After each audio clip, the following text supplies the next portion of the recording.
Cuman kibancara ada pegang cinta kepada kafir, artinya bukan cinta kepada kekufuran. Engat cinta tak umur hidayah ini.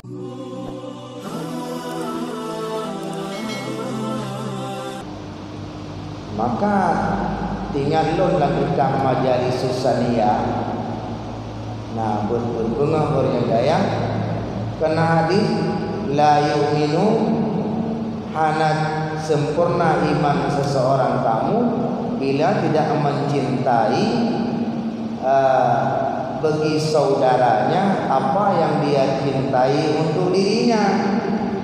Tanyo kamalin galak gerakan bumalin, tanyo ka taat galak gerakan bertaat, tanyo ka kaya galak gerakan berkaya, tanyo ka merumpok hidayah gaya galak ke saudara itu merumpok hidayah yang sempurna iman.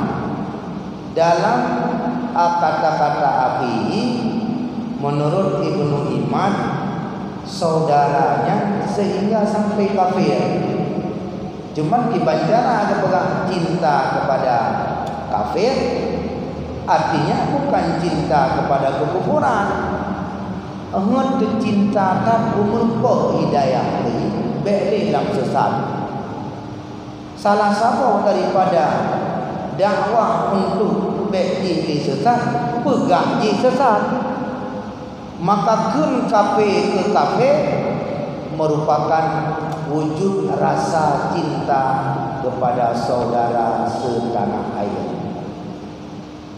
Orang yang hantem kun kafe ke kafe hana sayang ke saudara, membiarkan saudara kafir hanyut dalam kekufurannya karena tidak tahu dia yang bahwa berada dalam kebodohan.